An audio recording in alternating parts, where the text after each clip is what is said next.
Welcome back to G Fun Facts Online. Today, we are stripping away the hype to look at a genuine turning point in energy history. If you have been following the solar industry for the last decade, you know the story. It has been a story of incremental gains, scratching for tenths of a percentage point in efficiency. But something changed around 2025. The narrative shifted from optimization to revolution. We are talking about the commercial deployment of Perovskite-Silicon Tandem Photovoltaics.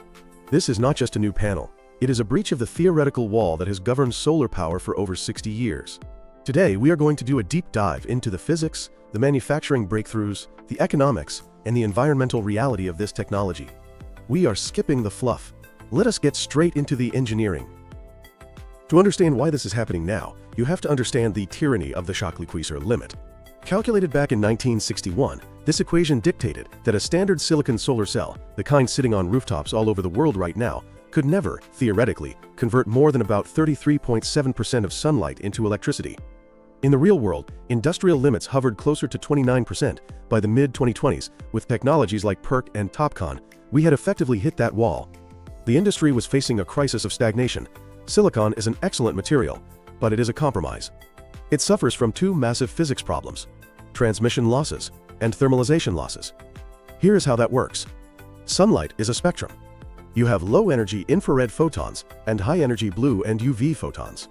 Silicon has a specific band gap of about 1.12 electron volts. When infrared light hits it, the energy is too low to bridge that gap, so it passes right through the cell unabsorbed.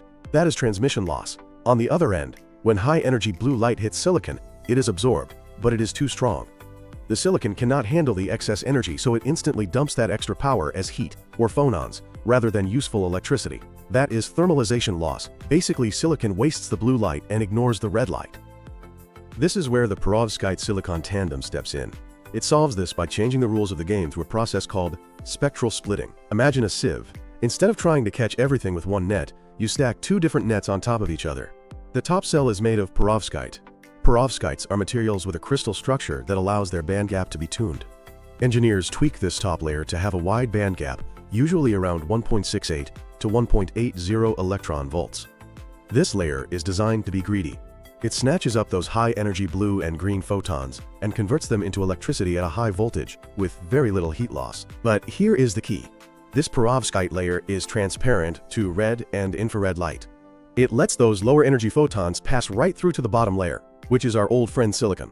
Silicon is actually very good at capturing that red and infrared light. By stacking them, you create a device that harvests energy from each part of the spectrum at its optimal voltage. The theoretical efficiency limit jumps from that stifling 33% to over 45%. Now, constructing this is not as simple as gluing two cells together. There has been a fierce debate in the industry between 4-terminal and 2-terminal architectures. A 4-terminal setup mechanically stacks two independent cells. It is easier to make because the cells do not need to interact electrically, but it requires double the inverters, 4 wires, and extra glass. It drives up the balance of system costs. The industry has largely decided that is not the way forward. The winner is the 2-terminal monolithic architecture. In this setup, the perovskite is deposited directly onto the silicon wafer. The entire stack acts as a single device with one positive and one negative terminal. It is a drop-in replacement for current tech. But this introduces a strict physics constraint called current matching. Because the cells are wired in series, the current flowing through the top perovskite cell must exactly match the current in the bottom silicon cell. If the top cell generates less current, it acts as a bottleneck, dragging down the performance of the entire stack.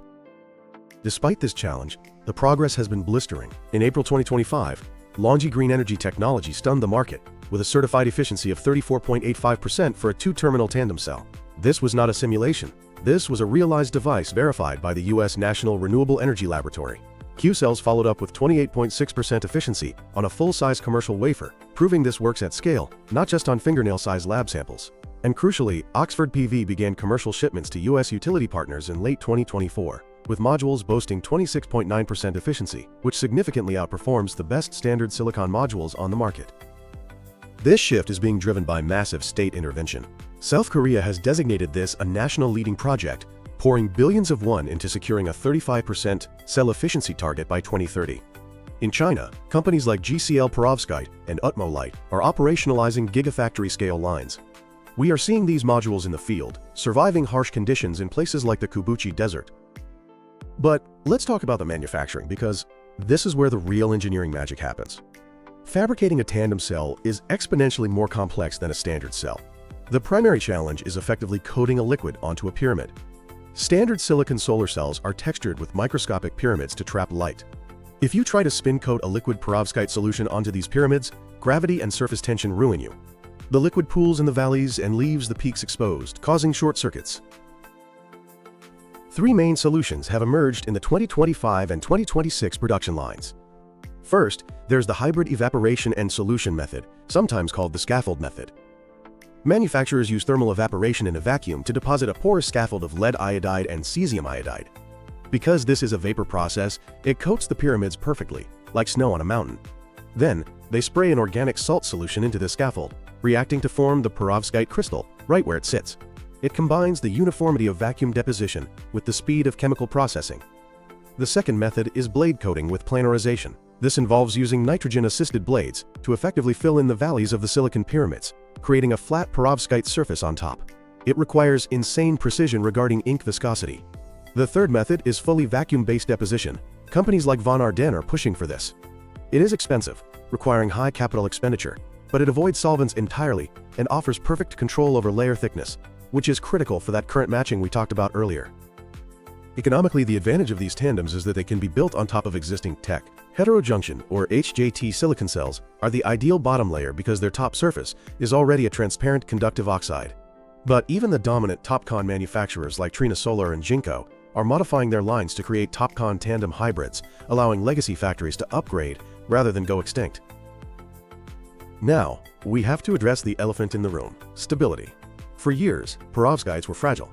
They hated moisture, they hated UV light, and they hated heat.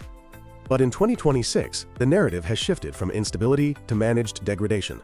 The gold standard is the IEC 61215 protocol. This involves a damp heat test, 1,000 hours at 85 degrees Celsius and 85% humidity. Both Qcells and GCL have announced commercial modules that pass this test. Researchers at KAUST have demonstrated that with proper packaging, these cells can survive extreme damp heat with 95% efficiency retention. This stability is being engineered at the atomic level. One breakthrough is the use of cross-linked self-assembled monolayers, or SAMs. These act like a molecular net, binding the perovskite tightly to the silicon and preventing delamination. We also see the use of 2D passivation, where a thin layer of highly stable 2D perovskite is placed on top of the active layer to act as a shield against moisture. So what does this mean for the cost of energy? The metric that matters is LCOE, the Levelized Cost of Electricity. Tandem modules are more expensive to make, likely adding 30 to 40% to the capital cost of a production line. However, the efficiency gains are so massive that they lower the overall system cost. A 30% efficient module generates 50% more power than a 20% module for the same footprint.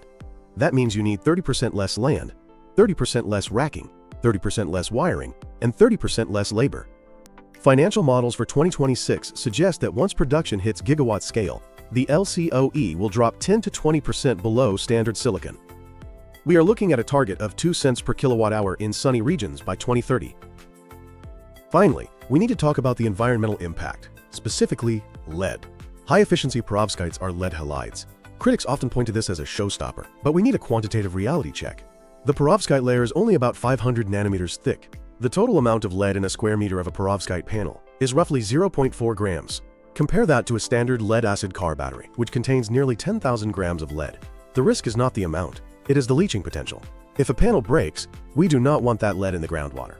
To solve this, the industry is using ion exchange resins and lead-absorbing tapes within the panel encapsulation. If the panel shatters, these materials act like a sponge, chemically binding the lead ions before they can leach out. Furthermore, recycling is becoming an economic necessity. With materials like transparent conductive oxides being valuable, closed-loop recycling processes are already being piloted to recover glass, lead, and other metals. Looking ahead to 2030, the trajectory is clear. The silicon era is transitioning into the tandem era. We expect commercial modules to hit 30% efficiency by 2027 and 33% by 2030. While two-terminal tandems are the winner today, research into triple-junction devices is already aiming for 50% efficiency for aerospace applications. The breach of the Shockley-Queisser limit is no longer a physics problem. It is an engineering reality. The Perovskite-Silicon Tandem cell has arrived. It is reshaping the grid, rewriting the economics of power generation, and promising a solar future that is more efficient and more powerful than we ever thought possible. That is the state of the art in 2026. Thanks for listening to G Fun Facts Online.